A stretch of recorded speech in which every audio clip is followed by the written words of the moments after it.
Саламатсыздарбы. Эмесе «Же ушунду» программасы. Бүгін президент Сооронбай Жээнбековтун буйругу жарыяланып, мурдагы баш прокурор Азимбек Бекназаров Кыргызстандын Малайзиядагы элчиси болуп дайындалды. Элчи ага мамлекет башчы толугу менен ишенген инсан. Ал чет мамлекетте жалпы өлкөнүн жана президенттин атынан сүйлөй турган адам. Ага элчилик кызмат сунушталганын Бекназаров өзү октябрдын башында айтып чыккан, бирок аны уккандар жаңылыкты сын менен кабыл алган. Айрым эксперттердин пикиринде андай дайындоо менен бийлик жазында мүмкүн боло турган митингдердин алдын алууда. Бекназаров болсо илгертен революциянын бульдозери деген атка конгон. Башка саясатчыларга карата дагы чаралар көрүлүүдө.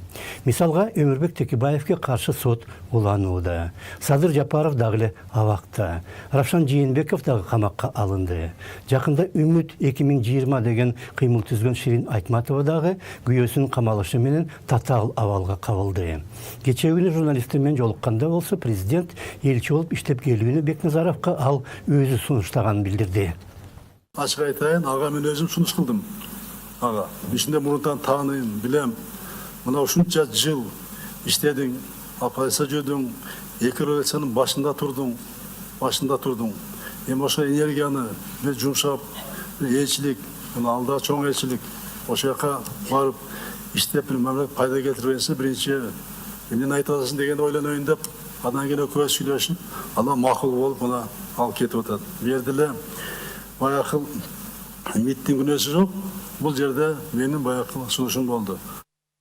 Бекназаровдун Малайзия кетип жатканынын жазында мүмкүн боло турган митингдер менен байланышы бар экенине башка окуялар дагы негиз берет.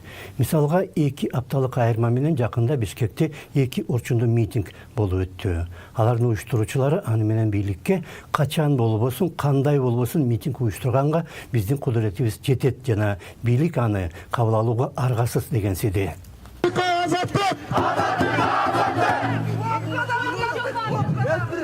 Сколько еще фактов? Сколько еще фактов? Сколько еще фактов?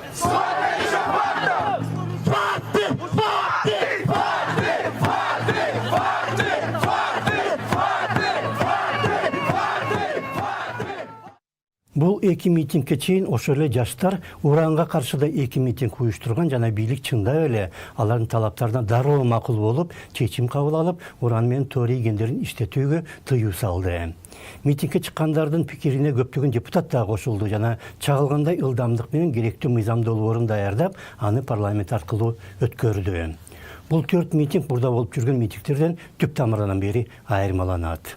Уран иштетүү оңой нерсе эмес. Ошондуктан аймагында уран гендери бар мамлекеттер аны өндүрүп тазалагандан мурда гендин өзүн өнүккөн мамлекеттерге экспорттойт. Кыргызстанда болсо Кара Балта шаарында советтик мезгилден бери уран иштетүүчү комбинат бар жана Кыргызстан өз ыктыяры менен андай өндүрүштөн баш тартты.